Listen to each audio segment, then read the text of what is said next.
Bonsoir à tous. Je vous remercie d'être là ce soir. J'espère qu'on va passer ensemble une belle soirée. On a eu déjà plusieurs fois l'occasion de se retrouver ici sur les bancs de l'université pour évoquer les questions d'égalité femmes-hommes. C'est un sujet qui est toujours d'actualité, hein, et les choses avancent, mais elles avancent lentement. Il y a encore toujours des choses à faire.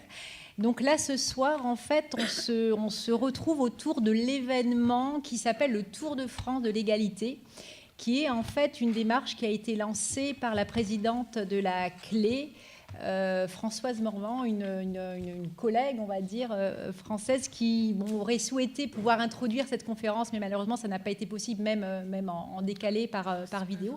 Mais on tient quand même à lui rendre hommage parce que c'est un peu à son initiative qu'on est là aujourd'hui.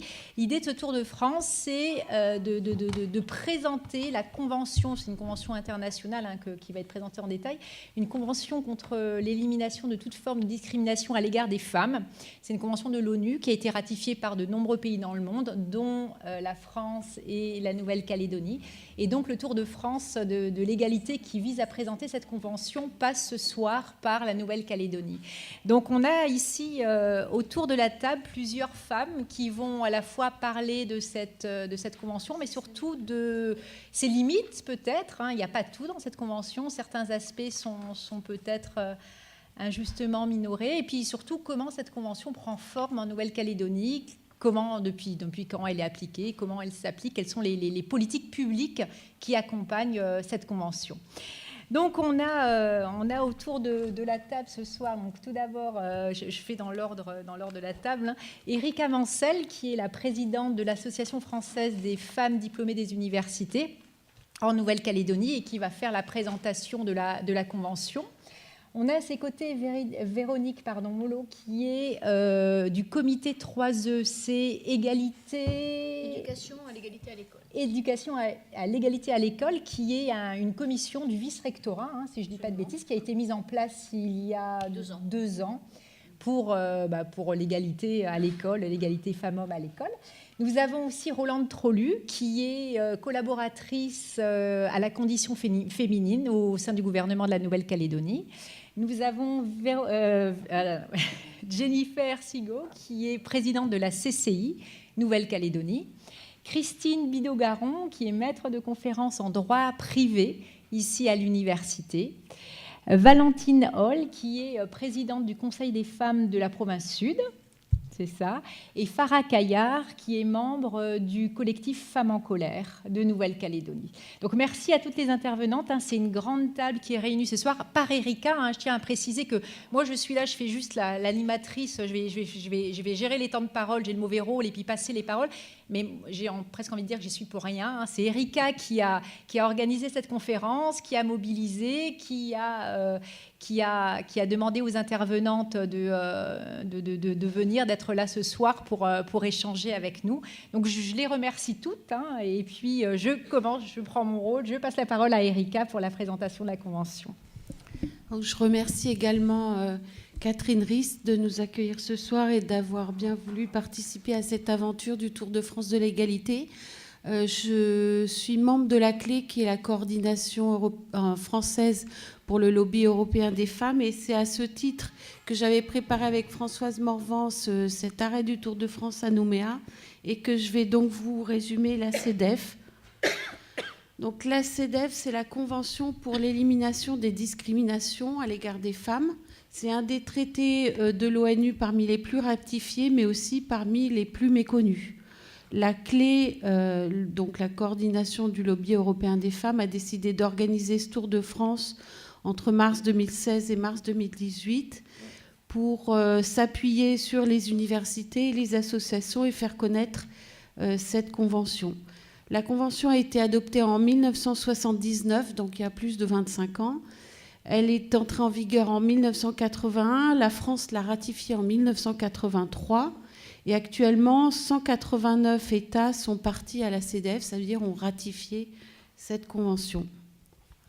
Elle a une double originalité. Elle répond aux discriminations subies par les femmes et elle énumère tous les droits politiques, civils, sociaux, économiques, culturels dont les femmes à égalité avec les hommes doivent avoir la jouissance, et elle instaure un mécanisme indépendant de surveillance et de contrôle international sur la mise en œuvre des droits des femmes. Cette procédure, une des plus contraignantes en matière de droit international, se décline dans le protocole facultatif additionnel qui est entré en vigueur en 2000 et ratifié aujourd'hui par 105 États. Donc cette convention, elle a été signée il y a longtemps, mais elle vit, et elle vit d'autant plus qu'il y a un comité conventionnel composé d'experts qui contrôle le respect de la Convention et évalue les progrès réalisés dans la mise en œuvre des droits des femmes. Le comité examine les communications individuelles sur les violations de la CEDEF. Il peut recommander aux États des mesures conservatoires pour protéger les victimes et il peut enquêter dans un État partie sur les atteintes aux droits énoncés dans la Convention. Pour le moment, le comité n'a mené à son terme qu'une seule enquête au Mexique, en raison des centaines de féminicides qui y ont malheureusement toujours lieu. Donc les travaux du comité sont prévus par la Convention. Il y a d'abord un examen des rapports des États qui présentent tous les 4 ans les mesures législatives, judiciaires, administratives qu'ils ont prises au sujet des dispositions de la Convention. Il peut y avoir aussi un rapport alternatif des ONG et des associations qui n'est pas prévu dans la Convention, mais qui est solidement en pratique depuis les années 90. Ensuite, le comité CEDEF examine en session plénière ces rapports. Les ONG peuvent faire des remarques. Et à la fin, le comité élabore des observations pour les États concernés qui pointent les lacunes qui devront être comblées avant le prochain rapport. Les observations finales dressent souvent un bilan critique de la situation des femmes dans l'État en question. Le comité se heurte donc à la réticence des États à présenter leurs rapports et des rappels sont possibles. En plus des observations envoyées aux États, le comité peut faire des recommandations générales. Il y en a 30 actuellement, dans lesquelles le comité précise son point de vue et sa doctrine sur des sujets insuffisamment explicités par la Convention.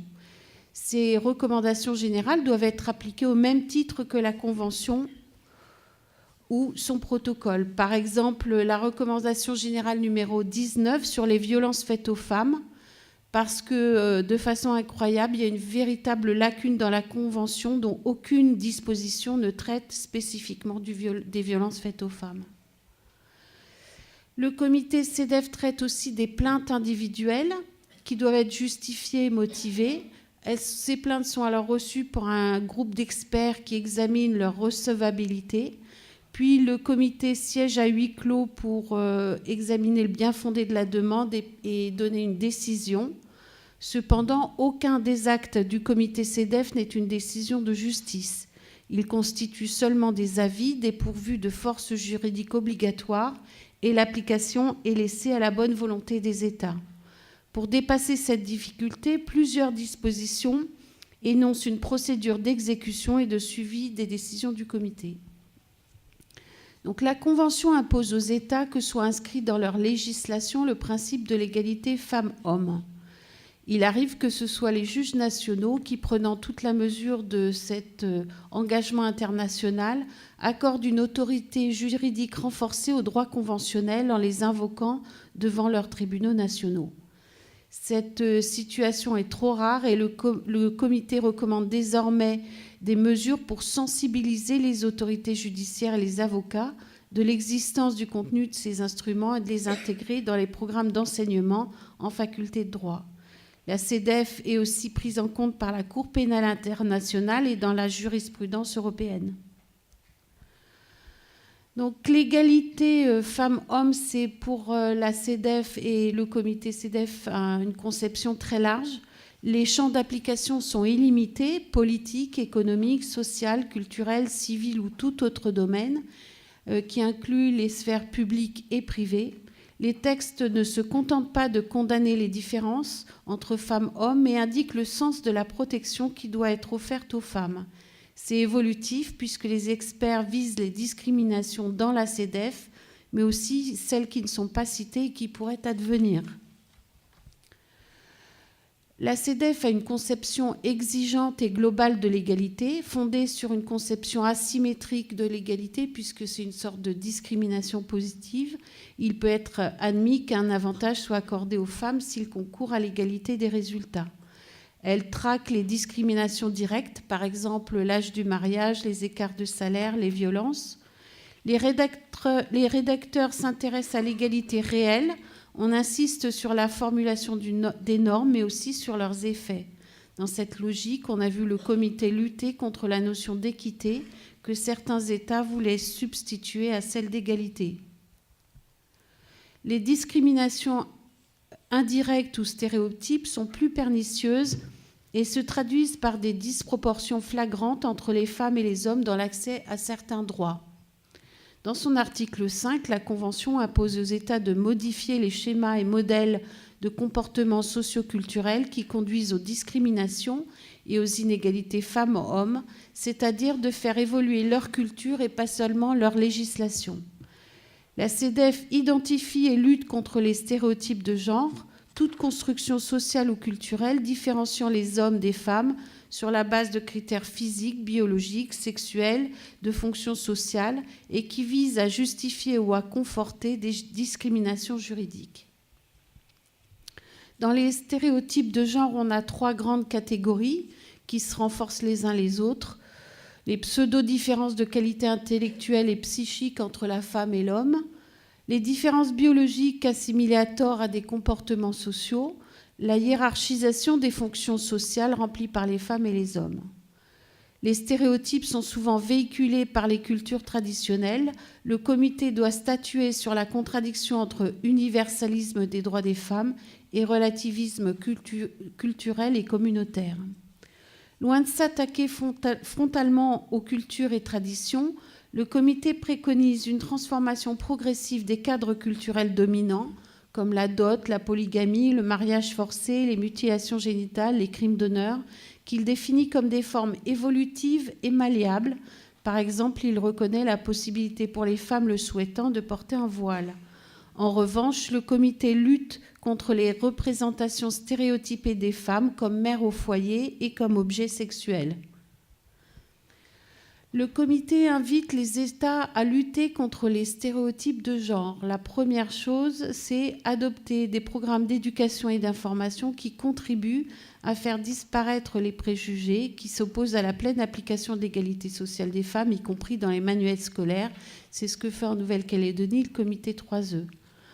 Il faut s'assurer que la CEDEF et les législations nationales qui s'y rapportent sont étudiées dans les programmes de formation des juristes pour ancrer solidement dans le pays une culture juridique propice à l'égalité des femmes et à la non-discrimination. Troisièmement, il faut travailler contre la représentation stéréotypée des femmes dans les discours judiciaires. L'absence de consentement est érigée par le comité comme une raison suffisante pour caractériser une violation du droit des femmes à la sécurité de leur personne et à l'intégrité de leur corps. Et le dernier point, travailler contre la représentation sexiste des femmes dans les médias, diffusion d'images dévalorisantes, hypersexualisation des corps féminins à des usages commerciaux et publicitaires, valorisation de certains traits physiques comme la minceur, le type physique idéalisé, etc. Les femmes du monde ne sont pas un groupe homogène et ne sont pas égales face à la discrimination. L'ethnicité, la condition socio-économique, la caste, l'origine nationale, l'âge, la religion, la préférence sexuelle, l'état civil, la santé, le handicap sont autant de critères qui différencient l'expérience des femmes. Certaines femmes cumulent des discriminations structurelles et sont plus vulnérables que d'autres aux violations de leurs droits. On doit donc les protéger et la CEDEF demande aux États des mesures appropriées, comme par exemple des mesures temporaires en faveur des femmes citoyennes ou non pour les femmes migrantes, rurales, âgées ou lesbiennes, des mesures à caractère structurel permettant de faire évoluer la situation sur le fond, par exemple s'attaquer aux causes structurelles de la pauvreté. Au niveau du corps des femmes, pour la santé, l'autonomie des femmes relativement à leur corps ne figure pas dans la Convention, ce qui paraît aussi un oubli extraordinaire. Vu l'importance des droits reproductifs, de santé, de stérilisation, d'IVG et de violence, le comité développe des recommandations générales et des observations finales sur ce sujet. Par exemple, l'interdiction de toute intervention d'un État qui viendrait s'opposer au désir des femmes d'enfanter ou pas, comme les stérilisations forcées, les avortements obligatoires, les lois qui interdisent la contraception ou les rendent d'accès difficile. Pour l'avortement, la CEDEF considère que c'est un pis-aller dont il faut minimiser les conséquences en créant un environnement sanitaire satisfaisant. Le comité met l'accent en fait sur la prévention des grossesses, éducation sexuelle et information en contraception, et intransigeant sur la question de l'accès aux soins de santé. On oublie souvent que 500 000 femmes par an meurent en couche. Au niveau des violences, donc les violences ne sont pas dans la Convention, mais sont dans la recommandation générale numéro 19 qui est très claire. La violence fondée sur le sexe, violences et sévices familiaux, mariage forcé, meurtre d'épouse, attaque à l'acide, excision, etc., qui compromet ou rend nulle la jouissance des droits individuels et des libertés fondamentales pour les femmes, constitue une discrimination. Il y en a 4 que la CEDEF identifie pour leur gravité et leur banalité: les violences domestiques, la prostitution, les agressions sexuelles et les mutilations sexuelles. Donc la famille en rapport avec les cultures et les traditions. Dans les familles, le relativisme culturel, le respect des traditions et la liberté religieuse sont très souvent invoqués à l'encontre des propositions d'égalité de la CEDEF. Les femmes sont tenues par un contrat social et sexuel à un rôle familial qui les assigne à la sphère privée, au rôle domestique et reproductif. Le principe de l'intérêt supérieur des enfants à rester avec leur mère peut, à son tour, entraîner des mesures discriminatoires envers les mères. La place des femmes dans la famille a été une occasion de vifs débats, avec les femmes du Sud considérées par leurs homologues du Nord comme beaucoup trop traditionnalistes, et la position du comité se situe plutôt du côté de la condamnation des traditions, des coutumes et de la religion, comme la polygamie, les violences, les mariages forcés, la pratique de la dot, les rituels de purification sexuelle. Mais sa position n'est pas exempte de souplesse, voire d'ambiguïté, qui font dire à ses détracteurs que le comité pratique le relativisme culturel. Pour le mariage, le comité conteste la position préférentielle de l'époux. 18 ans est l'âge minimum considéré pour les filles et les garçons pour se marier, avec un droit de choisir librement son conjoint ou de ne pas se marier. Les femmes ont le droit de conserver leur nom et leur nationalité, et elles ont une égalité en matière patrimoniale, droit de propriété, d'acquisition, de gestion, d'administration, de jouissance et de disposition des biens à titre onéreux ou gratuit. Quand il y a une dissolution du mariage, le choix pour les hommes de divorcer ou de répudier leur épouse à leur gré, ainsi que le traitement inégal de l'adultère, sont sévèrement critiqués. L'égal accès des femmes au divorce est soutenu. Le droit des femmes à des parts égales d'héritage et à un rang égal dans l'ordre de succession est également affirmé. Pour la législation des États, les mères peuvent, quel que soit leur état matrimonial, décider librement et en toute connaissance de cause du nombre et de l'espacement des naissances. Elles peuvent exercer à l'égal des hommes des responsabilités de tutelle, de curatelle, de garde ou d'adoption. Il faut amender la législation qui fait de l'avortement une infraction pénale et supprimer les peines infligées aux femmes qui avortent. Il faut s'ouvrir à d'autres formes de famille pour y décrypter la domination masculine, union civile, union libre, union de même sexe. On constate en matière de doctrine familiale une souplesse du comité CEDEF vis-à-vis des traditions et un traitement différencié des pays en raison de leur proximité culturelle avec la Convention, dans le but de faire évoluer lentement les États récalcitrants, mais quand même partis à la CEDEF.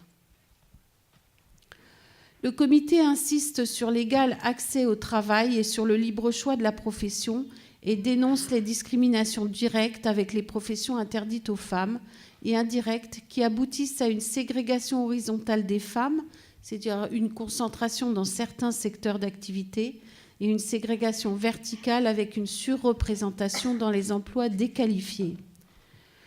La CEDEF valorise l'accès à la terre, au microcrédit, aux prêts bancaires et hypothécaires, ainsi que la liberté syndicale pour les femmes. Il n'est pas rare que le salaire des femmes pour un travail égal représente en moyenne 70 à 90% du salaire des hommes, ce qui fait en moyenne une différence de 20% que je trouve personnellement énorme. À travail égal, salaire égal est une considération importante de la Convention et les préconisations finales aux États parties pour le comité est très offensif sur ce point. L'article 11 de la Convention consacre l'égalité des femmes et des hommes en matière de protection sociale, mais cette égalité est toujours démentie par les faits. En droit international, les femmes sont surexposées aux risques de discrimination et de pauvreté. Les stéréotypes culturels liés à la sexualité, l'inégalité des rapports de pouvoir et de conditions de vie, la précarité des emplois féminins, qui contribuent à exposer les femmes au harcèlement sexuel, sont attentivement combattus, particulièrement pour les femmes migrantes. Le comité proscrit les licenciements fondés sur la maternité et le statut conjugal, défend un droit à un congé de maternité indemnisé et dit que le congé parental ne suffit pas. Il faut l'accompagner par des prestations qui incitent les parents à en profiter et en déconstruisant les obstacles, comme par exemple la responsabilité des États pour fournir des services de garderie abordables. La reconnaissance du travail domestique, tâches ménagères, soins aux jeunes enfants et aux personnes âgées, est souvent repris dans les revendications féministes à cause de la double invisibilité. Ce n'est pas un travail, car c'est dans la nature des femmes de s'y livrer. Ce travail n'est ni chiffré ni rémunéré et donc jamais pris en compte dans les calculs économiques. Il est considéré comme une ressource illimitée et gratuite qui comble l'absence des services publics, normalement à la charge des États. Le comité considère que le travail non rémunéré des femmes constitue une forme d'exploitation contraire à la Convention. L'assignation des femmes au travail domestique rend impossible l'exercice de leur droit à égalité avec les hommes.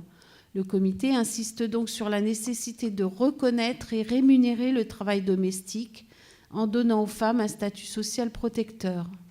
Vient ensuite la question ambivalente du salaire maternel qui pourrait contribuer au maintien des femmes à la maison.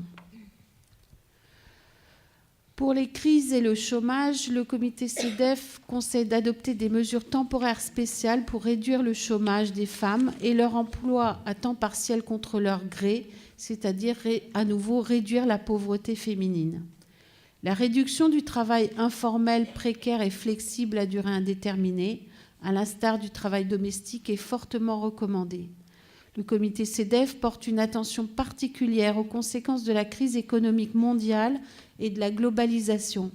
Par exemple, la transition économique des anciens pays du bloc soviétique, les conséquences des accords internationaux de libre-échange ou la crise du libéralisme mondial de la fin des années 2000, qui apporte aux femmes le chômage, l'augmentation des responsabilités au travail et à la maison, la diminution des revenus et l'augmentation potentielle des violences sociétales et conjugales.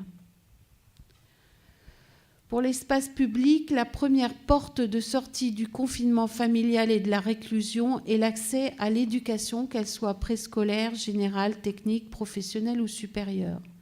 L'égalité d'accès n'impose pas la mixité, mais impose la qualité des établissements qui doit être équivalente. Le comité se préoccupe des pratiques patriarcales contraires à l'émancipation, les mariages forcés ou précoces, l'insécurité des villes, les établissements de filles, les difficultés de transport, cause de hauts taux d'abandon scolaire féminin. Et je peux témoigner qu'à l'AFDU, qui aide les étudiantes, c'est un sujet qui nous préoccupe parce qu'il y a régulièrement des jeunes femmes qui abandonnent leur cursus universitaire pour des grossesses non désirées. L'accès au sport, les réglementations et les comportements sont souvent sexistes, ségrégationnistes et stéréotypés. Les perspectives de carrière sportive sont très inégalitaires. Pourtant, l'accès au sport, à la culture et aux activités récréatives, en faisant accéder les femmes à la sphère publique, est partout un puissant facteur d'épanouissement. Il faut renforcer les systèmes éducatifs avec les locaux, les enseignants, la formation des enseignants, comme ce qui a été fait aujourd'hui par le comité 3E du vice-rectorat.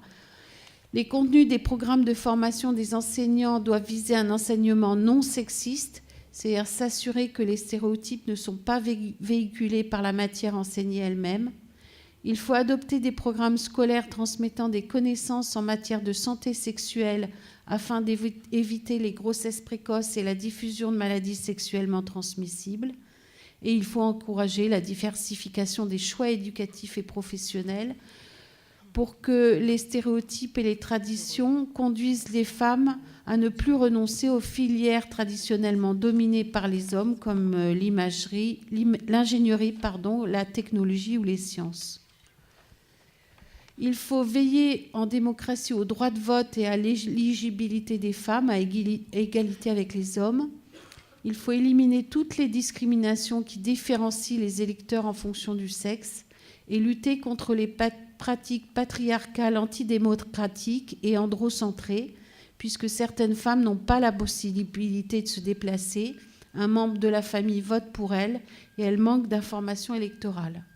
Les États sont tenus de respecter, protéger et réaliser le droit des femmes de se porter candidates sans discrimination, partis politiques, syndicats, associations. La représentation démocratique doit être bisexuée et incarner le peuple dans sa diversité et dans son hétérogénéité. Le comité a fixé un seuil de 30 à 35% qui donne aux femmes un impact visible sur les décisions politiques, sachant que l'idéal, c'est bien sûr 50%. Ainsi, le comité renouvelle ses demandes de quotas électoraux pour les candidatures en plaçant les femmes à des postes éligibles, comme pour les sièges à pourvoir. Les femmes doivent participer à l'élaboration des politiques publiques et assurer des responsabilités au sein des gouvernements. Un quota féminin de 40% est nécessaire. Il faut une mise en place d'organismes nationaux de protection des droits des femmes afin de surveiller et de conseiller les gouvernements, sans oublier les mécanismes associatifs de protection des droits des femmes. Et vous en avez un exemple dans les personnes qui participent au débat. En métropole, l'organisme de protection, c'est la CNCDH, la Commission nationale consultative des droits de l'homme. Les femmes sont attendues dans les emplois publics, les organismes de protection et dans les associations et doivent exercer les fonctions régaliennes au même titre que les hommes. La présence des femmes dans la justice et la défense pourrait changer la représentation de qui protège et qui est protégé. Une perspective féminine est nécessaire au cœur même des relations internationales, car la présence d'une masse critique de femmes peut changer les choses. La CEDEF déplore l'absence de femmes dans la vie diplomatique et le comité promeut des mesures temporaires spéciales, campagne auprès des étudiantes, registre de candidates qualifiées, quotas féminins. En conclusion, la CEDEF est appliquée dans 189 États. C'est actuellement le document de référence au plan national, européen et international pour la défense des droits et des libertés fondamentales des femmes. Famille, état civil, santé, contrôle des naissances, travail, égalité professionnelle, éducation, participation politique. En 25 ans, la CEDEF a progressivement intégré les nouveaux sujets qui constituent notre actualité: les violences contre les femmes, les stéréotypes de genre, l'égalité salariale, le statut personnel, les droits reproductifs, la prostitution, etc. Et vous avez vu que cette convention est évolutive, puisque les États doivent régulièrement soumettre un rapport gouvernemental et que les ONG, dont la clé que je représente, présentent un rapport critique dit alternatif. Et pour celles et ceux qui veulent aller plus loin, vous pourrez trouver sur le site de l'ONU la convention CEDEF, qui s'appelle CEDAW en anglais, dont vous avez une version papier que vous pourrez prendre à la fin pour ceux qui en veulent une. Je me suis basée pour rédiger ce texte sur le livre qui a été dirigé par Diane Roman sur la CEDEF et qui explique très bien non seulement la convention, mais la vie de la convention. Je vous recommande également le guide des droits des femmes et de la famille qui a été édité par la mission à la condition féminine de la province Sud en 2016 et qui est vraiment un excellent document. Je vous recommande également le rapport du CESE national, c'est-à-dire le Conseil économique et social et environnemental métropolitain, qui a interviewé les associations de femmes et le CESE-NC avec une rapporteure qui a été Ernestine Ronaille, qui est venue en Nouvelle-Calédonie. Et enfin, je vous informe de la publication cette semaine d'un article qui s'appelle « 4 décennies de féminisme kanak » par Christine Salomon, qui est l'auteur du seul rapport sur la violence faite aux femmes en Nouvelle-Calédonie, qui date de 2003 et pour lequel on réclame sa réactualisation. Et vous trouverez cet article dans la revue Mouvement, je pense soit à Calais d'Olive, soit par commande Internet. Voilà, je vous remercie de votre attention. Merci beaucoup Erika pour cet exposé à la fois très détaillé et très contextualisé dans sa mise en œuvre de la Convention. Je pense que maintenant on est tous incollables sur les différentes propositions ou en tout cas recommandations de la Convention. Juste pour préciser, la revue Mouvement dont a parlé Erika, où on retrouve l'article sur les 40 ans du féminisme kanak, est disponible en ligne et vous pouvez récupérer uniquement l'article. C'est 2 ou 3 euros, je crois, pour récupérer uniquement l'article en ligne pour ceux qui le souhaitent. Donc, comme mon rôle, c'est de partager la parole, comme j'ai laissé 30 minutes de temps de parole à Erika, je me vois dans l'obligation d'en laisser 30 minutes à chacune des intervenantes suivantes. C'est une blague. Vous inquiétez pas, on n'est pas là jusqu'à... Du coup, l'amphi s'éteint et tout le monde tente de disparaître rapidement. Mais en fait, les intervenantes, donc Erika a vraiment posé le cadre dans la Convention et dans les interventions qui vont suivre, qui sont chacune limitées à 5 minutes. Les intervenantes vont présenter une application concrète. Je vais commencer tout de suite par donner la parole à Christine Bidault-Garon, qui va nous expliquer dans quelle mesure le droit français tient compte de la Convention, qu'est-ce qu'on y retrouve, qu'est-ce qui n'y est pas, est-ce que le droit français va plus loin que ce qui est présenté dans la Convention. Merci Catherine. Alors d'abord, merci Erika pour cette belle initiative. Je suis très très heureuse d'y être associée. Donc moi, je vais vous présenter un petit peu l'état du droit en matière d'égalité hommes-femmes et puis un petit peu en lien avec la CEDEF. La CEDEF, cette convention sur l'élimination de toute forme de discrimination à l'égard des femmes, Erika nous l'a dit, elle est entrée en vigueur en 1983, mais elle est extrêmement mal connue. Et j'avoue que, bien qu'étant spécialisée en droit des personnes et de la famille, j'ai découvert l'existence de cette convention très récemment. Alors j'ai cherché un peu dans la jurisprudence de la Cour de cassation et je n'ai trouvé que 2 décisions qui faisaient état de la CEDEF. La plupart du temps, ce sont d'autres textes qui vont être allégués pour défendre les droits des femmes. On va trouver parmi ces textes donc la Convention européenne des droits de l'homme, mais on va trouver aussi la Convention internationale des droits de l'enfant quand l'affaire concerne une mineure. Alors c'est vrai que la CEDEF, elle est plus spécifique que ces autres textes qui vont concerner aussi d'autres personnes que les femmes, bien sûr, mais ces textes permettent quand même eux aussi de protéger les femmes et de lutter contre les discriminations dont elles peuvent être victimes. Alors, surtout, cette méconnaissance de la CEDEF en France, ça ne veut absolument pas dire que le législateur français ne s'est pas soucié du droit des femmes et de l'élimination de toute forme de discrimination à leur égard. La loi a énormément évolué et il suffit en fait de regarder rétrospectivement les dispositions législatives pour s'en convaincre. Alors, il faut savoir quand même qu'on part de très, très, très loin, puisque dans la toute première version du Code civil en 1804, on avait un article qui affirmait, je cite, « Le mari doit protection à la femme, alors que la femme doit obéissance au mari ». On est en 1804. À cette époque, la femme, en fait, elle était tout simplement traitée un peu comme un enfant tout au long de sa vie, et puis elle passait de l'autorité de son père à l'autorité de son mari. Il a fallu attendre 1938 pour que l'incapacité juridique de la femme mariée soit supprimée. Il faut savoir que jusqu'à cette date-là, elle ne pouvait même pas avoir une carte d'identité toute seule sans demander à son mari. Alors, l'égalité de droit entre les hommes et les femmes n'était absolument pas acquise. En 1944, les femmes ont obtenu le droit de vote et le droit de se présenter à une élection. En 1946, on a supprimé la notion de salaire féminin. Mais l'obligation de rémunérer de la même manière les femmes et les hommes, ce fameux à travail égal, salaire égal, il n'a été inscrit dans la loi qu'à compter du 22 décembre 1972, mais je dirais que c'est déjà bien qu'on l'ait eu à partir de 1972 par rapport à d'autres pays.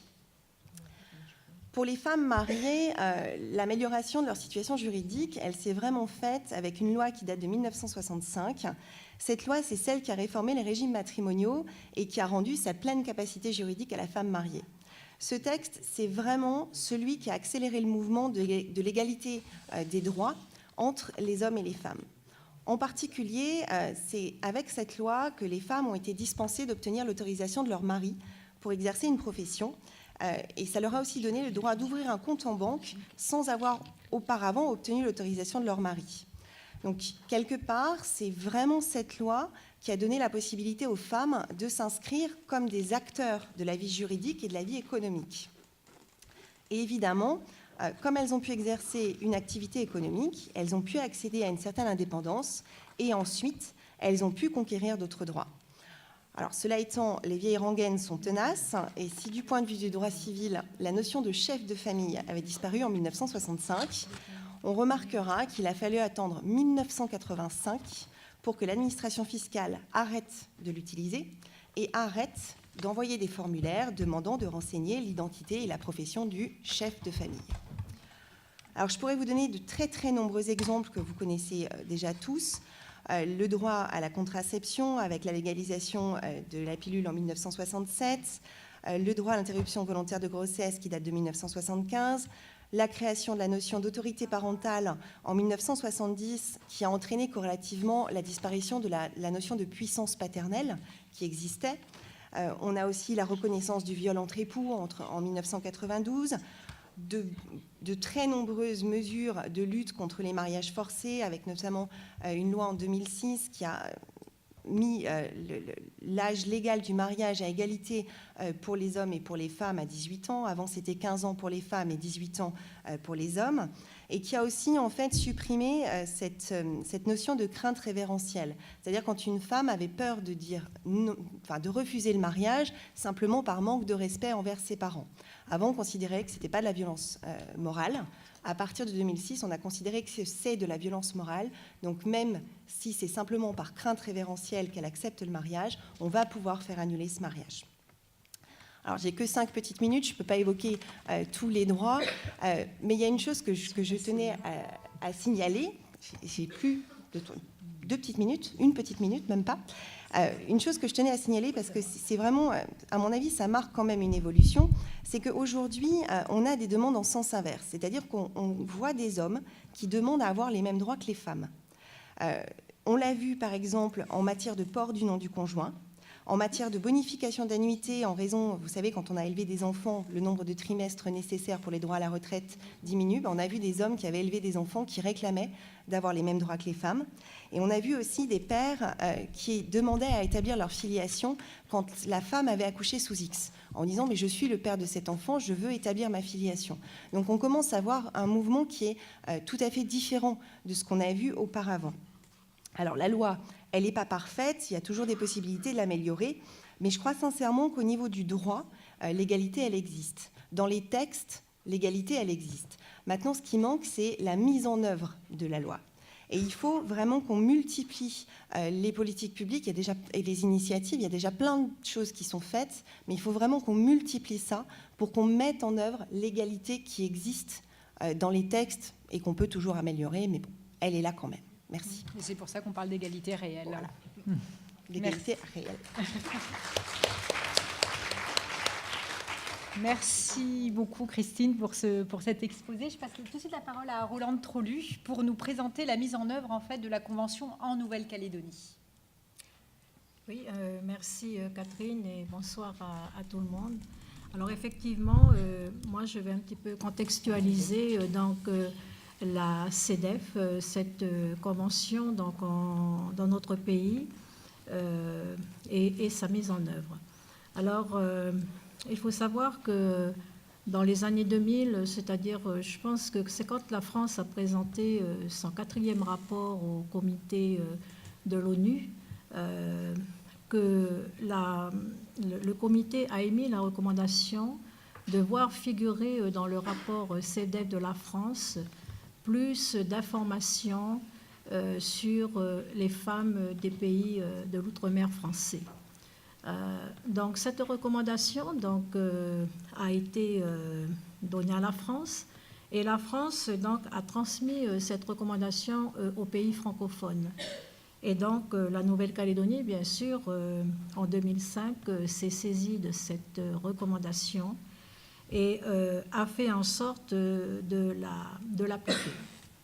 Alors, en ce qui concerne cette convention et la connaissance de cette convention en Nouvelle-Calédonie, c'est en 2005 que la première sensibilisation a eu lieu avec la CPS, avec le Bureau technique des femmes de la CPS, donc qui a donné des informations aux 3 pays francophones de la région, à savoir la Nouvelle-Calédonie, Wallis et Futuna et la Polynésie française. Et 2 séminaires donc, de sensibilisation à cette convention ont été organisés en 2005 et en 2006. Donc un séminaire ici à Nouméa et un séminaire à Tahiti. Alors ce qui était bien, c'est que la CPS a fait venir 2 expertes du comité de l'ONU. Ce sont les experts qui représentent la France au comité de l'ONU, dont Madame Gaspard, Françoise Gaspard, dont le nom a été évoqué tout à l'heure, et Madame Pramila Paten. Et donc, ces dames ont pu nous informer et nous expliquer aussi le processus des rapports sur cette convention.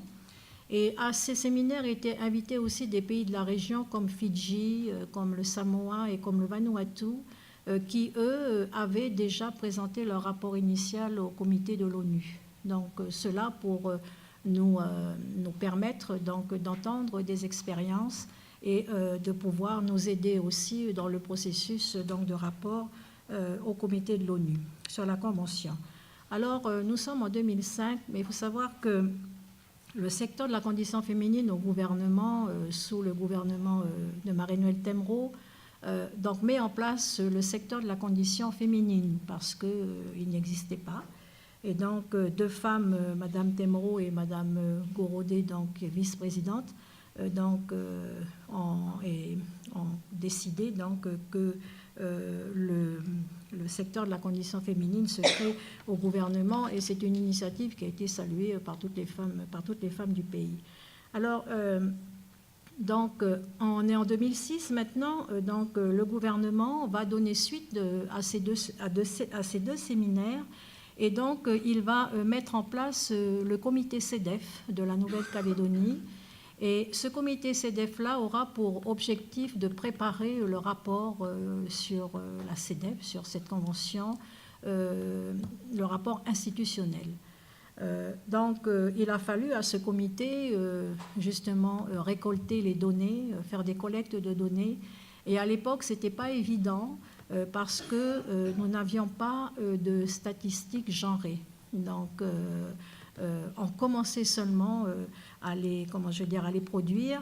Et là, le gouvernement a passé une convention avec l'ISEE, pour que l'ISEE puisse produire des données chiffrées notamment, et des statistiques hommes-femmes dans les divers domaines du développement du pays. Et donc, c'est comme cela que le travail a commencé.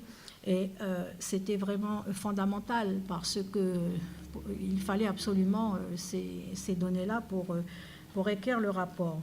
On est en 2008. En 2009, le gouvernement décide de sensibiliser à travers les journées internationales de la femme de 2009, de 2010 et de 2011, de sensibiliser les femmes sur cette convention. Il faut savoir que durant ces journées internationales, il y a toujours entre 600 et 800 femmes qui sont là. Et donc, ces femmes ont reçu l'information sur cette convention. Et le gouvernement a incité les institutions et la société civile à s'approprier de cette convention à leur manière et de la mettre en œuvre dans leur secteur et domaine respectifs. En 2009 aussi, le gouvernement donc, rédige un guide sur l'égalité homme-femme. Donc ce guide, vous pouvez l'avoir, donc il est disponible au gouvernement. C'est dans le cadre de la sensibilisation donc, de cette convention CEDEF et notamment sur le principe de l'égalité homme-femme et de son application. Alors, les statistiques étant collectées, donc le gouvernement, en 2012, va décider de la rédaction du premier rapport sur cette convention et donc va demander à quelqu'un, une consultante, donc, de l'écrire.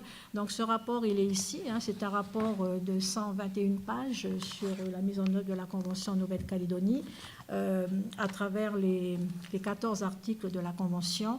Alors évidemment, c'est un rapport qui n'est pas exhaustif, hein, c'est un rapport qui reste à parfaire, c'est un rapport évolutif, mais il a l'intérêt d'exister. Donc vous pouvez aller, il est en ligne, hein, vous allez sur Google, vous tapez rapport CEDEF de la Nouvelle-Calédonie et donc vous pouvez avoir ce rapport. Donc ensuite, dans le cadre de la politique publique du secteur, donc il a été décidé de travailler à l'élaboration d'un plan stratégique d'action de l'égalité homme-femme avec différents axes. Donc ce plan existe maintenant et c'est sur ce plan-là donc, que nous mettons en place des actions par rapport aux axes du plan. Voilà. Donc, et dans un axe est la prise en compte de l'égalité homme-femme dans les politiques publiques. Alors pourquoi moi j'ai décidé de parler, et là j'ai plus qu'une minute je crois pour le faire, de l'intégration du genre dans les politiques publiques parce que c'est quelque chose que nous devons innover. C'est quelque chose qui est nouveau pour nous et donc l'approche intégrée du genre, nous sommes en train de la travailler. Donc de quelle manière de manière tout à fait transversale avec toutes les directions opérationnelles, que ce soit au niveau du gouvernement, que ce soit au niveau des directions institutionnelles du pays ou bien des provinces. Donc là, ce sont des formations donc, avec la CPS, des spécialistes de la CPS que l'on met en place, de manière à sensibiliser les directeurs, les personnels des directions à la question du genre, à la question de l'égalité homme-femme dans leur programme d'action. Et on travaille aussi en collaboration avec le vice-rectorat, donc avec Véronique qui est là, elle prendra la parole ensuite pour dire qu'on collabore véritablement ensemble sur cette question d'égalité homme-femme ou filles et garçons à l'école. Et puis aussi avec la société civile, parce que nous travaillons ensemble sur cette question du genre, cette question qui concerne autant les institutions que la société civile, et où on essaye de faire contribuer donc, tout le monde à cette formation. Donc il y a aussi, on doit aussi améliorer donc les conduites d'études avec une approche genre dans certains domaines du développement en Nouvelle-Calédonie parce que ça manque crûment. Et on doit aussi s'intéresser à identifier mieux les indicateurs sensibles au genre pour pouvoir progresser concernant l'égalité hommes-femmes dans le pays. Alors évidemment, juste un dernier point sur les formations. Donc avec les centres de formation, avec les instituts de formation ici en Nouvelle-Calédonie, nous allons faire en sorte aussi que des modules sur le genre et sur l'égalité homme-femme soient dispensés donc, au personnel en formation. Et puis, je voudrais juste dire qu'on est en train de regarder aussi à pouvoir parvenir à l'objectif de la parité dans les conseils d'administration, notamment dans les institutions, dans les établissements publics du pays, à augmenter le nombre de femmes assesseurs dans les tribunaux de juridiction coutumière, de voir aussi la place des femmes dans les commissions donc des institutions coutumières, que ce soit au niveau des aires et au niveau du Sénat coutumier. Et aussi, un gros travail est fait pour réduire la violence à l'égard des femmes au sein du gouvernement. Donc, ce sont des objectifs que nous nous donnons et nous espérons que nous allons pouvoir y parvenir. Merci. Donc, si vous voulez des chiffres, après, j'ai des chiffres là. Si vous avez des questions, quand vous poserez des questions, ou bien plus d'informations ou d'éléments sur le rapport. Merci. Merci beaucoup, Rolande, pour cette présentation. Ah, je voulais juste rajouter quelque chose, permettez-moi. C'est que, voilà, dépassé, Rolande. Juste une minute, non, mais pour dire qu'on est en train de travailler sur le rapport, le deuxième rapport de la Convention CEDEF qui devrait sortir en 2018. Voilà, un prochain rapport institutionnel. Ouais, merci beaucoup, Rolande, pour cette présentation. J'ai oublié de le dire à l'introduction de la conférence, mais l'idée, c'est qu'on expose et puis que les questions, les débats aient lieu après pour qu'on soit dans un timing qu'on arrive à peu près à maîtriser. Donc, si vous avez des questions, notez-les, gardez-les bien pour tout à l'heure. Je passe tout de suite la parole à Véronique Molot. Merci, pardon. Bonsoir. Donc, si vous le permettez, avant, je vais prendre le micro comme ça. Je tiens pour le vice-rectorat à adresser des remerciements particuliers à Madame Moncel et à saluer les deux institutions qu'elle représente, la Clé et l'AFDU, l'AFDU étant un des partenaires du comité des 3E. Saluer vraiment l'implication de ces instances qui sont vraiment contributrices de l'évolution des mentalités et qui agissent fortement pour une réelle prise en compte de l'égalité au sein de la société. Merci de cette invitation. Et merci aussi, Madame Moncel, d'avoir aujourd'hui participé à la formation des enseignants au Centre culturel Tchibaou. Je peux vous assurer qu'ils ont été très sensibles à vos propos. Je voudrais enlever l'égalité filles-garçons. L'égalité entre les hommes et les femmes est un principe fondamental inscrit dans la Constitution et dans les textes nationaux, européens et internationaux. Et la prise en compte de l'égalité entre les filles et les garçons figure parmi les priorités du plan d'action triennal décliné dans la charte d'application de la délibération 106 du 15 janvier 2016 relative à l'avenir de l'école calédonienne. Je dispose aussi du livret de l'école calédonienne dans lequel figure justement cette prise en compte de l'égalité filles-garçons à l'école dans le projet éducatif calédonien.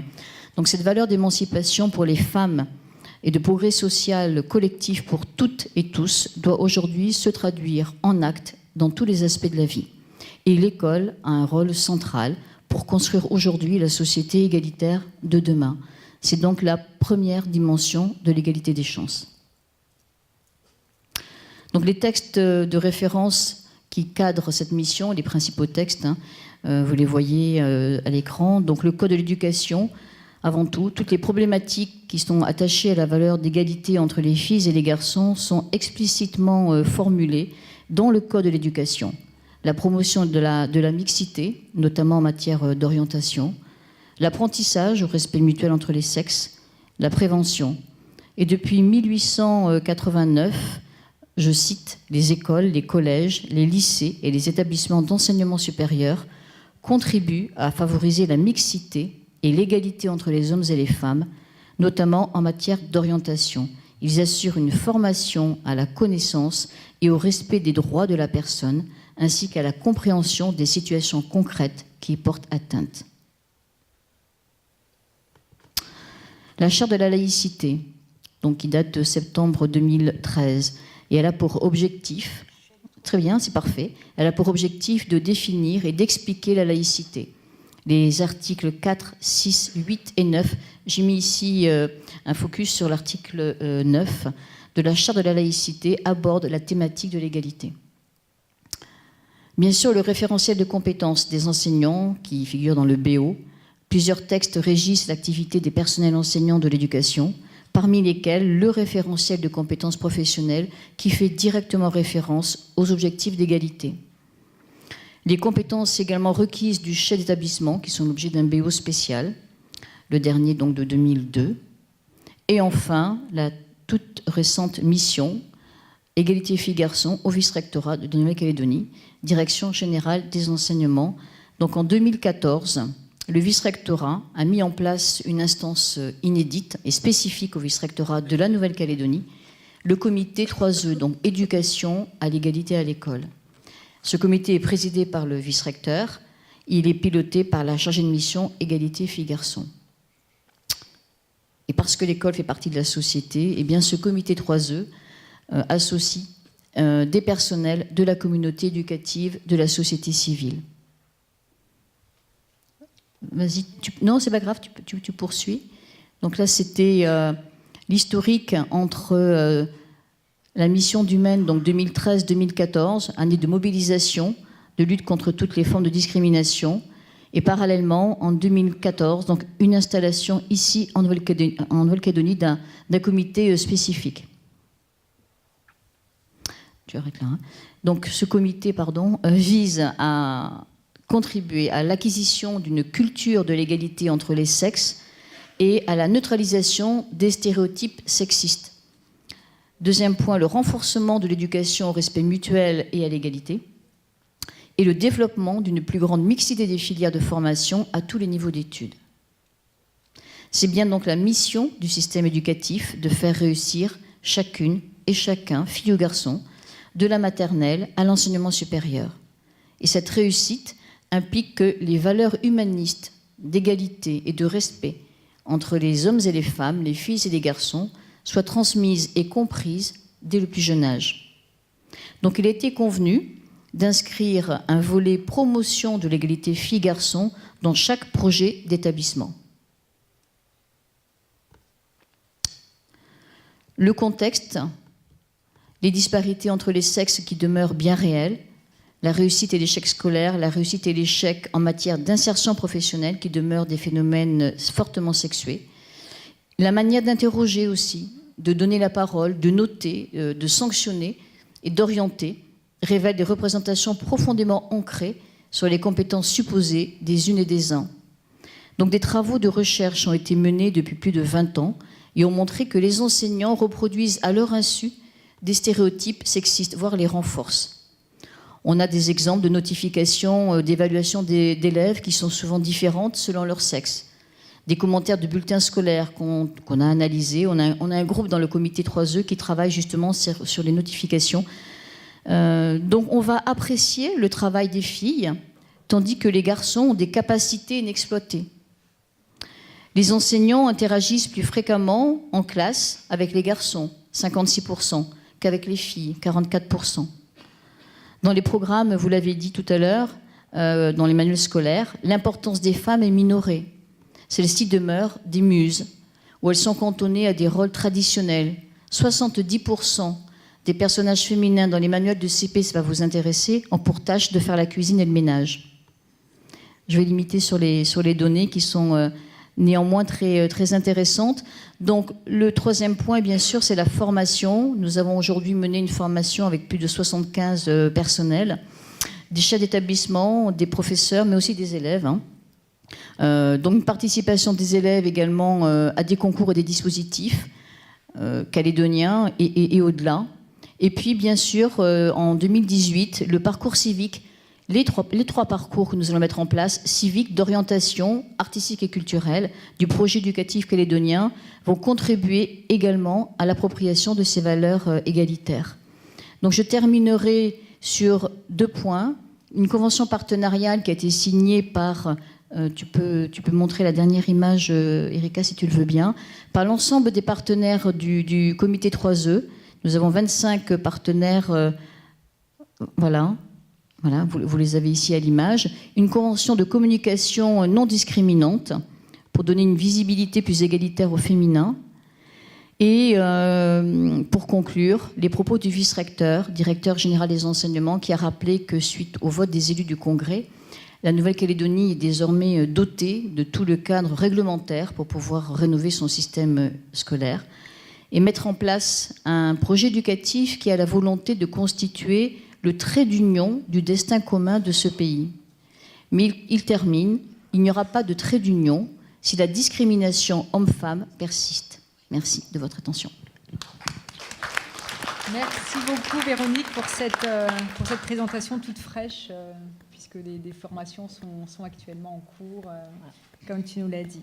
Je passe tout de suite la parole à Farah Kaya, qui va nous parler des violences faites aux femmes et de leur application, enfin, de l'application de la Convention vis-à-vis de ces problèmes. Merci. C'est bon ? D'accord. Bon, merci et donc bonsoir tout le monde. On m'a demandé de parler au titre des femmes en colère de Nouvelle-Calédonie, que vous avez dû entendre parler par la presse. Donc, pour introduire ce que je vais vous présenter, c'est d'abord de nous situer. Qui sommes-nous, les femmes en colère ?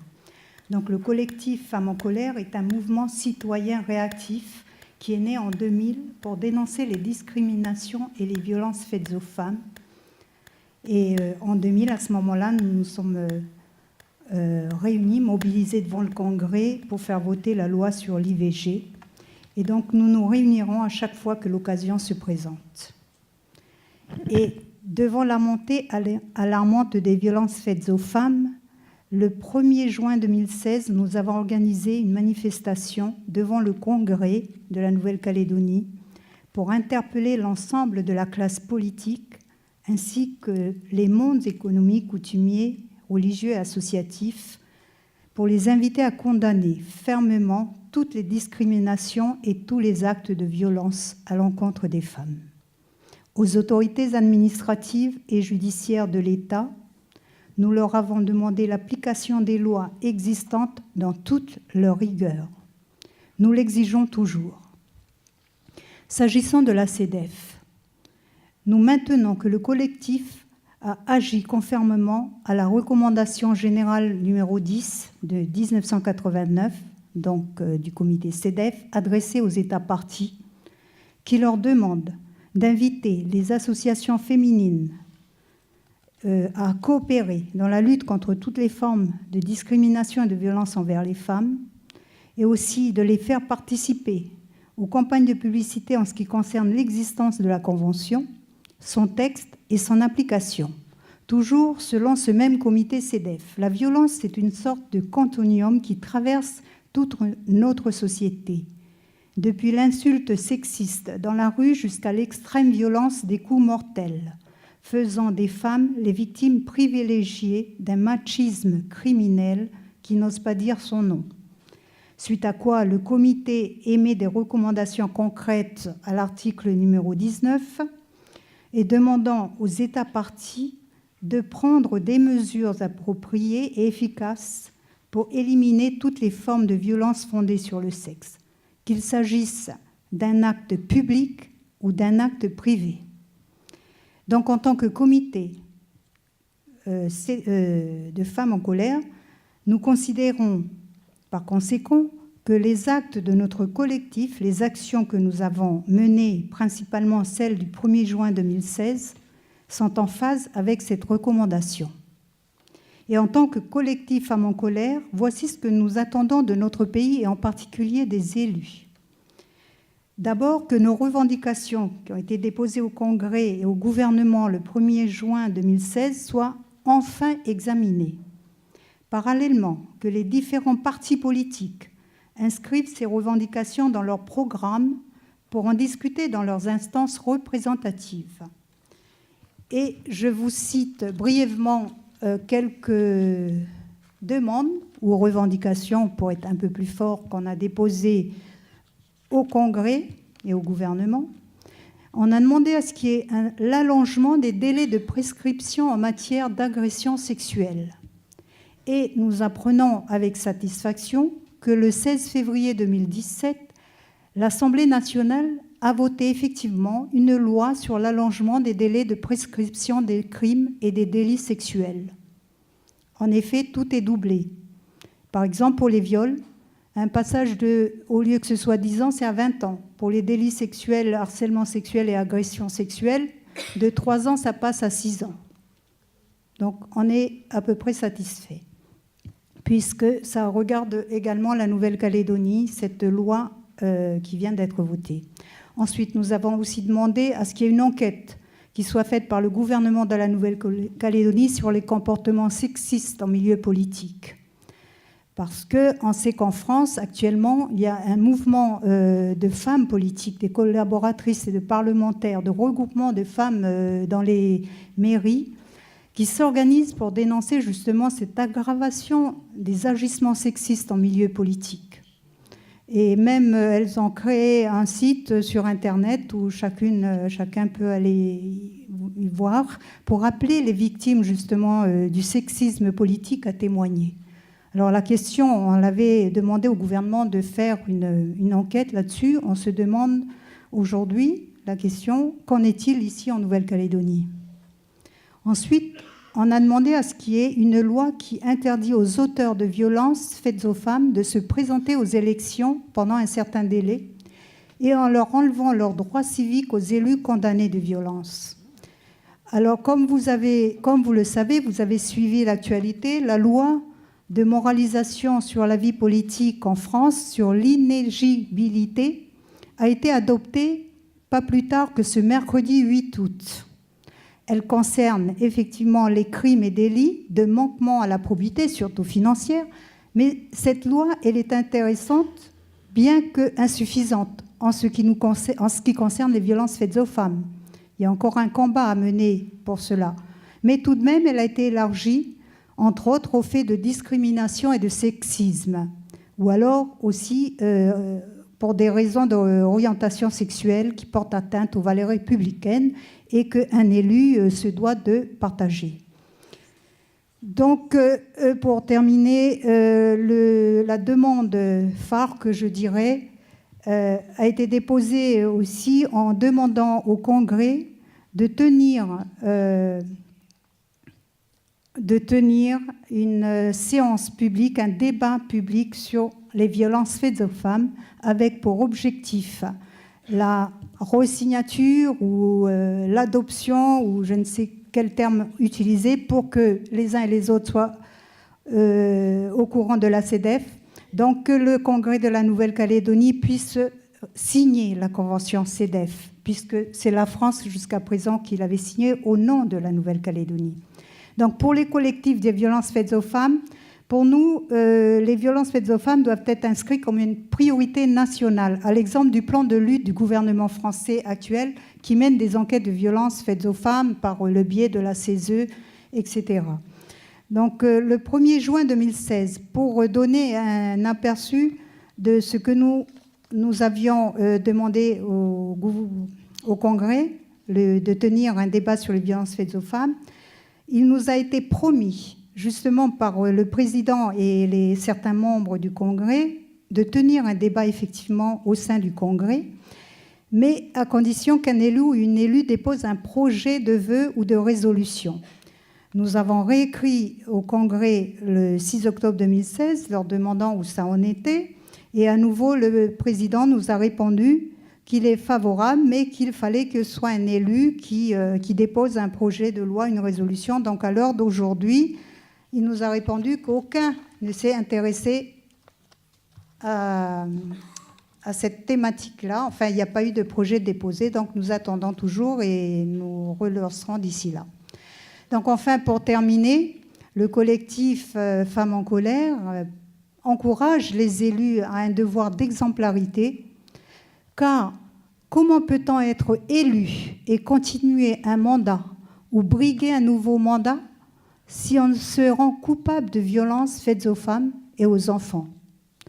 Pour le collectif, ceux qui écrivent les lois, qui les votent et ceux qui sont chargés de les faire appliquer, comme le préconise la CEDEF, ils se doivent de les respecter et donc d'être irréprochables. Merci. Merci beaucoup, Farah, pour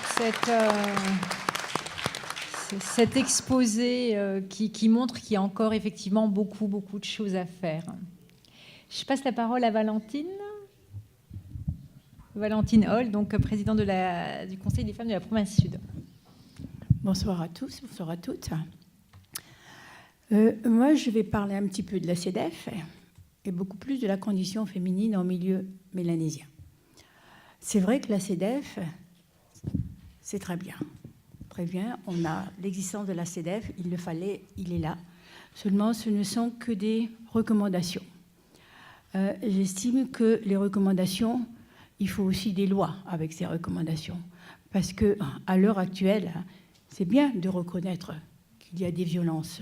Mais qu'est-ce qu'on fait pour ces violences? Qu'est-ce qu'on fait pour la mise en place de ces violences? Qu'est-ce que fait la justice? Ça aussi, c'est important. Parce que malgré toutes ces recommandations, les femmes subissent toujours des violences. Alors, quelque part, il faudrait peut-être que la CEDEF revoie un petit peu sa programmation, sa rédaction, et mette en place aussi des lois par rapport à chaque recommandation, qui demande aux États de mettre en place des lois par rapport à ces recommandations. Parce que les recommandations, c'est bien beau, encore faut-il les prendre en compte. La plupart du temps, on en parle, c'est un peu comme les palabres, vous savez, on parle, et en fait, à la fin, il n'y a plus rien.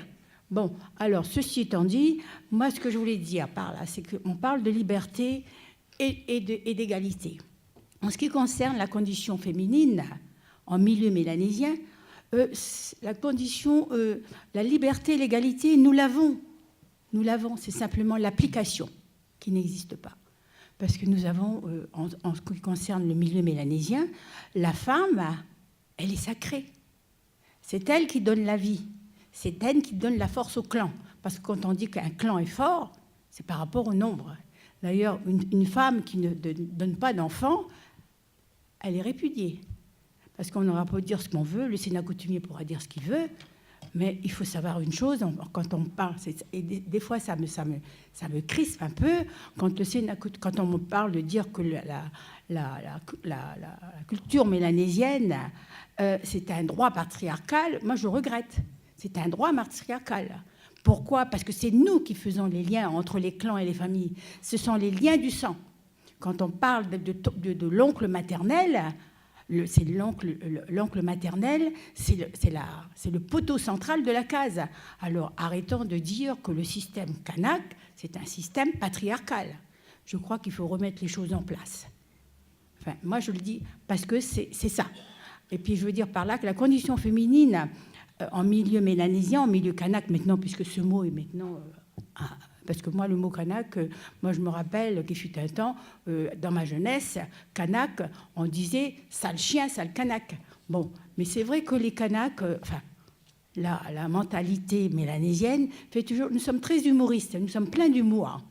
Alors on a changé ce mot en disant, puisque nous sommes des kanaks, restons kanaks, gardons le mot. Surtout qu'en étant, disons-le, le mot kanak, c'est pas un mot kanak, c'est pas un mot mélanésien, c'est un mot polynésien qui veut dire homme. Enfin, voilà.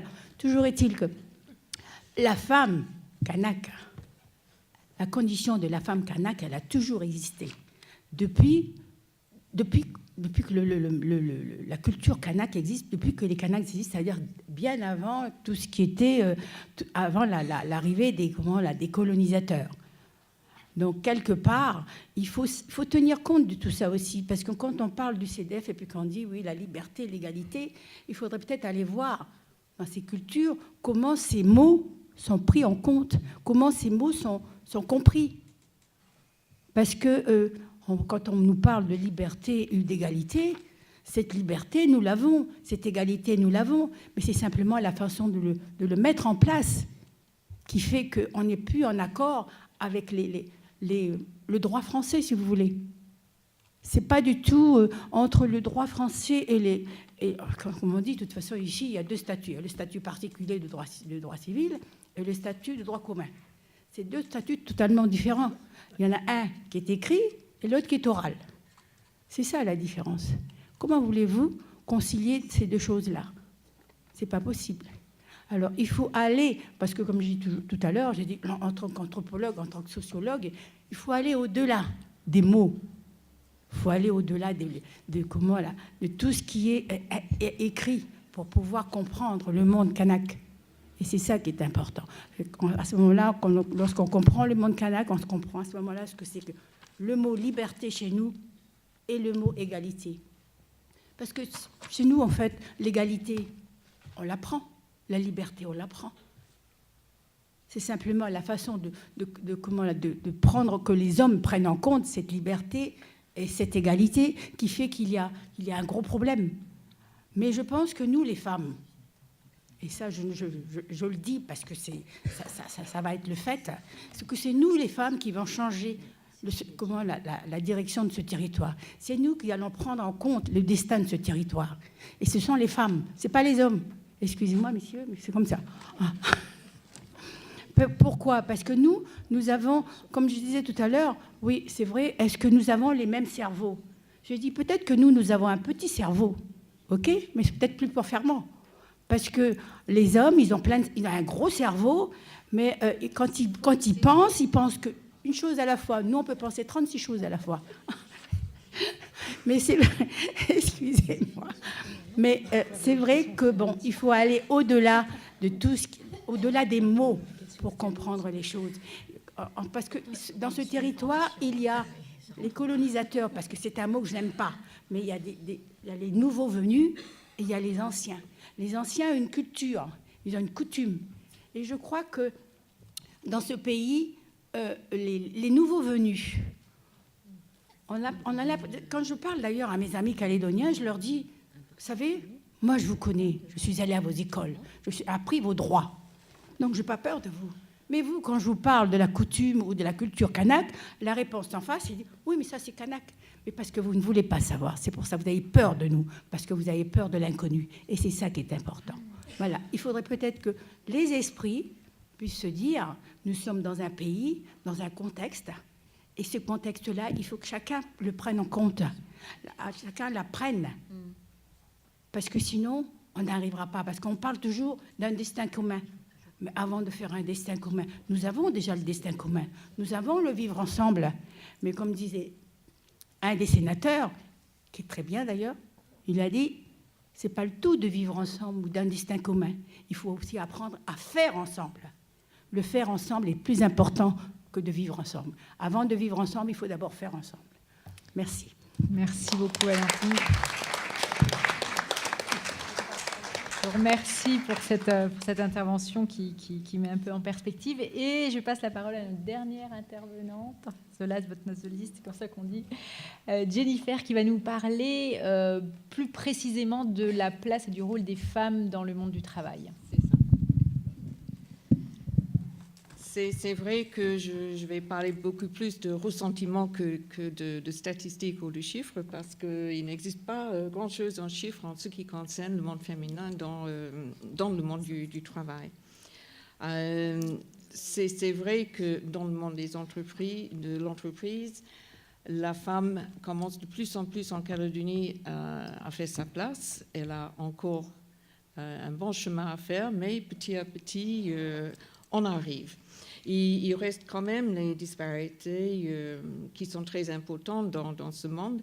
Le premier, je pense qu'on pourrait parler justement d'une différence justement de salaire. On estime la différence ici à peu près 18% entre le salaire d'un homme et le salaire d'une femme à compétences égales. Alors, est-ce que c'est la vérité ici ou pas? On ne sait pas trop, mais c'est à peu près ça. Je pense que c'est bien le cas en Australie, et peut-être Catherine en a pris ce chiffre d'Australie, je ne sais pas, parce que j'ai appris qu'il y a un café en Australie qui maintenant, c'est à Melbourne, qui exige à ce que les hommes payent 18% plus cher le café que les femmes. Initiative à suivre. N'est-ce pas?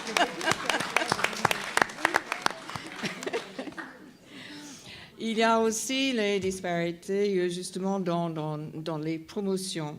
À compétences égales, encore une fois, une préférence, la plupart du temps, va vers l'homme. Je vais en parler un peu plus tard. Ça vient aussi en partie d'une réticence des femmes de se mettre en avant. C'est vrai qu'un homme, il est prêt à se présenter pour n'importe quel poste, n'importe quand, il se dit prêt, et puis il va apprendre après, ou il va essayer d'apprendre après s'il peut le faire ou pas. Une femme a tendance à vouloir être sûre et certain qu'elle est à la hauteur, est-ce qu'elle peut le faire, et puis elle attend aussi parce que, pour elle, c'est un peu ce qui devrait quand même lui... c'est son supérieur qui devrait lui dire « ce poste est pour vous ». Ce n'est pas à elle d'aller le chercher, c'est à quelqu'un de lui proposer ça parce qu'elle a les compétences pour. Donc, elle manque beaucoup d'opportunités, justement, de ce point de vue aussi. Les postes de direction aussi, 76% sont tenus par les hommes. Donc, ça laisse peu de place pour les femmes. Mais il faut dire que quand j'ai parlé de chemin parcouru, j'ai besoin de mes lunettes pour les chiffres, mais bon. En 1995, il y avait 3372 entreprises personnes physiques où il y avait, qui appartenaient aux femmes. Et aujourd'hui, ce chiffre est monté à 7040. Alors, ça a l'air très important, mais bon, des deux côtés, tout est monté. Donc, en 1995, ça représentait 23%. Aujourd'hui, ça représente 28%. Ce n'est pas énorme comme avance, mais au moins, on continue à avancer. Et puis, 40% des entreprises ont au moins une femme dans les représentants. Ce chiffre aussi, c'est à vérifier parce qu'on ne sait pas trop si ce n'est pas les petites entreprises où le propriétaire a mis sa femme comme directeur, par exemple. C'est bien possible. Mais comme j'ai dit, malheureusement, on n'a pas assez de chiffres et de données qui nous permettent de vérifier tout cela. De là, les différences de comportement, bon, je vous ai parlé justement des femmes qui attendent plutôt à ce qu'on leur dit je voudrais vous donner une augmentation de salaire ou une promotion parce que j'estime que vous l'avez mérité. Elle va rester là presque toute son carrière à attendre ça, tandis que les hommes vont quand même dire ben, moi, il faut que j'avance et je veux cela. J'ai lu dernièrement un livre qui a été écrit par Sheryl Sandberg, qui était chez Google, maintenant chez Facebook, et elle a dit que son expérience est justement ce problème de femmes qui attend, qui se met jamais en avant et qui rate les opportunités qui sont extraordinaires parce qu'elles n'osent pas. Et peut-être avec tous ces projets éducatifs, on va commencer justement à changer ce manque de confiance des femmes. Elles vont commencer à se mettre un peu plus en avant. Il y a aussi, quand on parle de comportement dans les entreprises, la difficulté, et je dois le dire, c'est vraiment une difficulté qui vient des hommes qui ne savent pas comment travailler avec les femmes, dans beaucoup de cas. Un homme a toujours, excusez-moi les hommes qui sont dans la salle, mais vous avez tous des égos. Et les égos, il faut les nourrir. Et c'est beaucoup plus facile de les nourrir entre hommes qu'entre hommes et femmes. Donc les hommes ont tendance quand même à rester ensemble, à discuter ensemble. Et puis on trouve, bon, voilà les hommes, voilà les femmes. Et les deux discutent quand il en faut lors des réunions. Mais ce n'est pas une facilité qui est venue pour l'instant. Et franchement, mon expérience aussi, c'est que dans le monde des dirigeants aussi, il y a un club d'hommes, des hommes, qui ne savent absolument pas ou qui ne savent absolument pas comment se comporter avec une femme. C'est intéressant, mais tout devient très, très poli, formel et plus du tout les discussions à l'aise comme ça pourrait se faire. Et on dit cela, je dois dire quand même qu'à la Chambre de commerce, on a 270 employés, dont 70% sont des femmes. Et ce ratio ici aussi est dans l'encadrement de la Chambre, et tout cela marche vraiment et travaille très, très bien ensemble. On a aussi 14 000 ressortissants, on a 31 élus, on a une trentaine de conseillers techniques et de membres associés. Et avec tout cela, il a fallu quand même attendre 135 ans après la fondation de la Chambre de commerce et d'industrie pour élire une femme à la tête de la Chambre.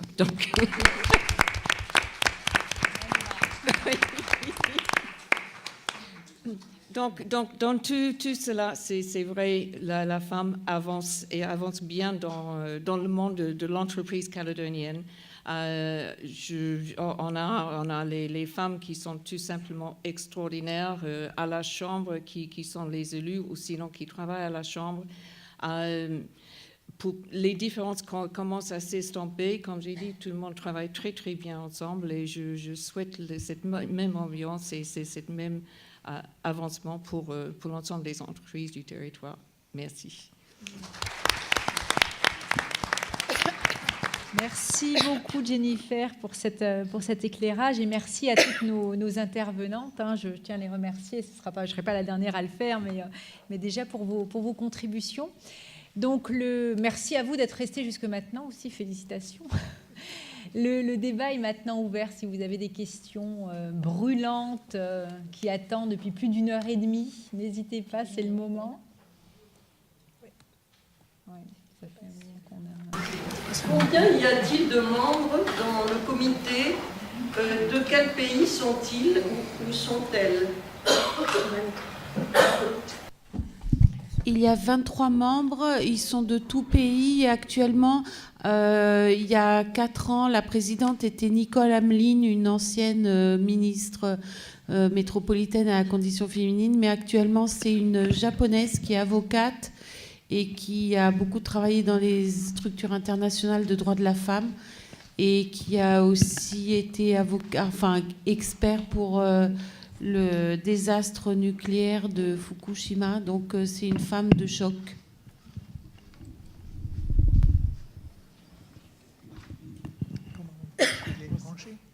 Oh, oui. Alain Grabias, je suis rapporteur de la commission de la femme du Conseil économique, social et environnemental, qui ne donne pas l'exemple de la parité, puisque nous sommes à 14%, il y a 14% de femmes au CESE actuellement, ce qui manque d'ailleurs une régression par rapport à l'ancienne mandature.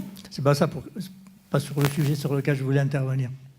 Le premier droit bafoué en Nouvelle-Calédonie, le premier droit des femmes bafoué en Nouvelle-Calédonie, c'est le droit à la vie. Erika a évoqué Ernestine Renay quand elle est venue en Nouvelle-Calédonie. C'est elle qui nous a rappelé qu'avec 3 décès de femmes dans une année, compte tenu de la population féminine de la Nouvelle-Calédonie, on a explosé tous les records de l'outre-mer français. C'est d'ailleurs ces informations-là qui ont fait que Emmanuel Valls a saisi le Conseil économique, social et environnemental national, qui a relayé après au niveau des conseils économiques sociaux régionaux la thématique de la violence faite aux femmes.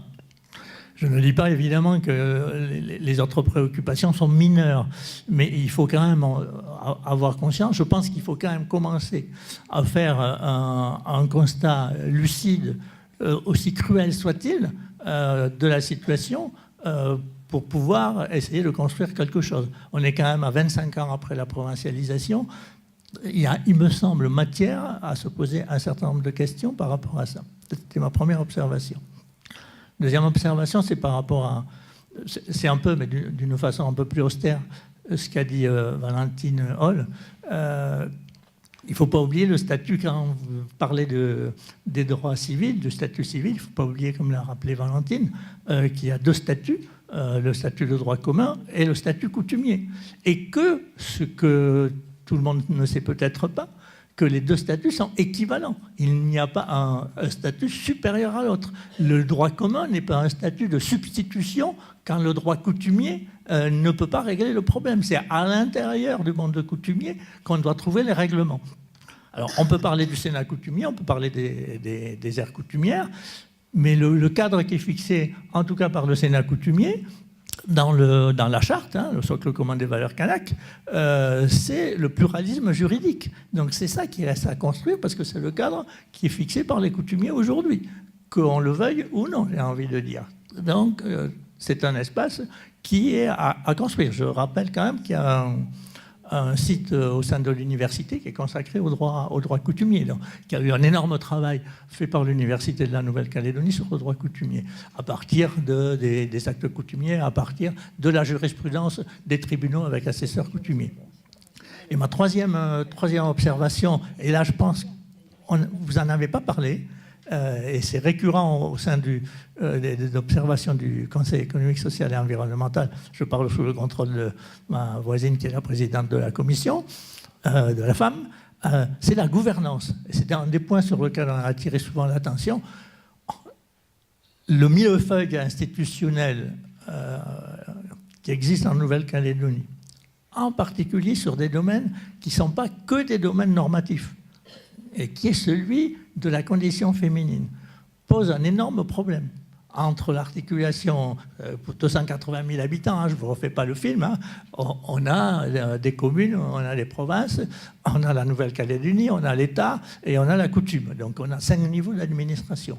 La coordination, appelons les choses par leur nom, la coordination actuelle fait qu'à mon avis, les femmes, elles le payent par la situation qu'on connaît, qui est quand même une situation qui n'a guère évolué. On peut le dire pour l'alcool, on peut le dire pour la délinquance routière, il y a un certain nombre de choses sur lesquelles, si on ne fait pas un constat lucide, je pense qu'on ne va pas trouver les solutions. Je ne dis pas que les solutions sont faciles, mais il faut d'abord commencer à ce constat lucide. Donc j'insiste sur la partie gouvernance, parce qu'il y a un problème d'articulation entre les politiques provinciales et la politique de la Nouvelle-Calédonie. On l'a vu, je ne veux pas rentrer dans le détail sur le COVA, hein, qui est une unité médico-judiciaire qui sera logée au Médipôle, mais qui a été conçue, à mon avis, ça, une opinion là-dessus très tranchée, dans un contexte province-sud, mais qui n'a pas été conçue dans un contexte pays.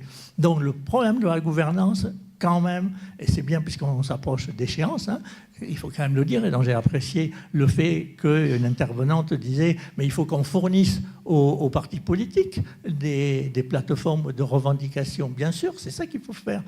Plus on s'approche d'échéances politiques, plus il faut se positionner là-dessus. Et donc il ne faudra pas oublier effectivement que ce problème de gouvernance, il faut le résoudre. Voilà, merci.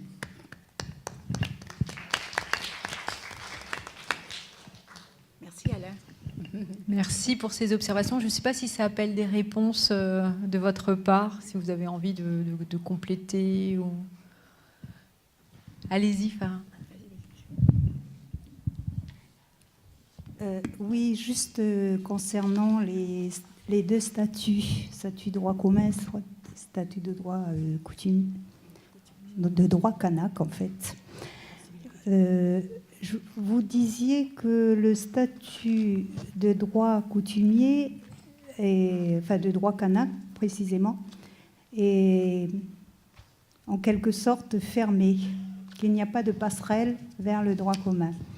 Donc je voulais juste attirer votre attention que je ne suis pas tout à fait d'accord, puisque nous, au niveau de l'Union des femmes francophones d'Océanie-Nouvelle-Calédonie, nous avions tenu un séminaire justement sur les droits, les deux statuts civils, de droit commun et de droit kanak, pour demander la réforme de procédure pénale, d'accord, qui jusqu'à présent, les femmes de statut de droit kanak n'y avaient pas accès. Et donc, une loi a été votée à l'Assemblée nationale, et puis en fait, donc il y a eu une modification de cette réforme qui a permis maintenant, désormais, aux femmes kanak, et même aux victimes plus précisément, de statut de droit coutumier, d'accéder à ces indemnisations. Donc, il y a accès, forcément. Je pense que les deux statuts ne sont pas opposables, ne sont pas fermés.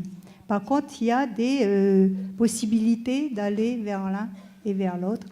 Et je pense qu'il y a matière à faire rien que ça, un chantier plein à travailler sur ces deux niveaux.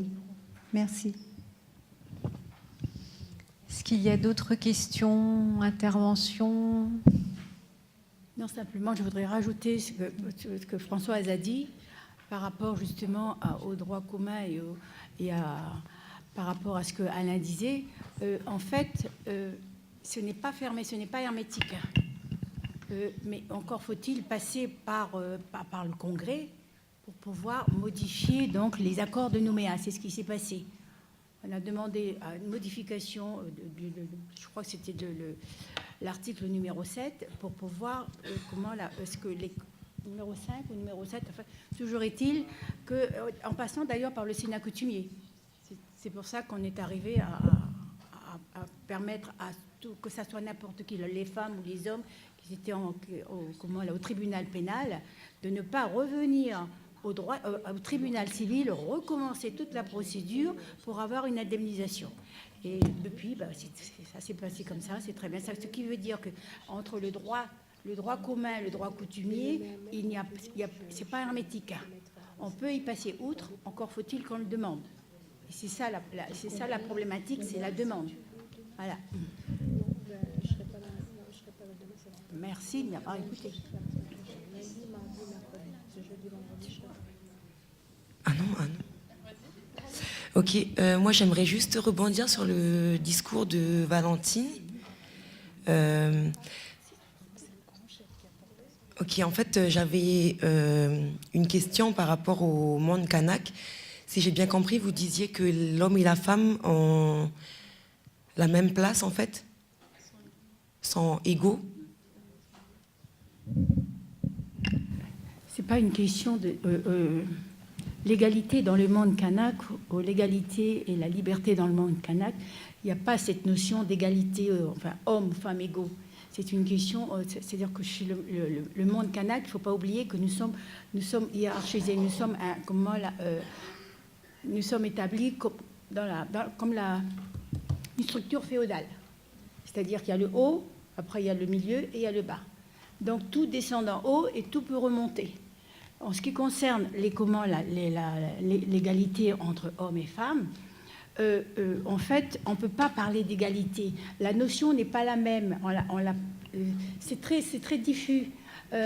Une femme peut être égale à son mari sans pourtant le montrer. C'est diffus. C'est quelque chose qui est en nous, en fait. Une femme peut être libre, peut être égale de son mari si elle se donne le pouvoir de le faire. C'est ça qui est important dans le monde kanak. Ce n'est pas dire moi je suis femme kanak, je suis libre. Non, c'est elle qui doit aller chercher sa liberté, c'est elle qui doit aller chercher cette égalité. Mais ce n'est pas quelque chose de l'homme, en fait, à la limite, je dirais, l'homme subit. Mais c'est quelque chose qui est comme ça. Dans la culture kanak, c'est ça. Parce qu'il faut dire une chose, c'est que quand on voyait les hommes qui discutent et tout, mais avant de prendre une décision, ils vont jeter un coup d'œil à côté de la femme et lui demandent si c'est bon ou c'est pas bon. Donc la décision, c'est lui qui la donne, mais c'est la femme qui le décide. C'est ça la différence. J'aimerais juste faire un lien en fait avec les coutumes, parce que je suis pas du tout, je suis pas d'accord en fait avec ce que vous dites, parce que je suis mélanésienne. Et donc, chez nous, en fait, lors des coutumes, que ce soit coutume de mariage ou de décès, les femmes ne touchent pas la coutume, n'ont pas le droit à la parole. Donc déjà, là, je vois qu'il n'y a pas d'égalité, en fait.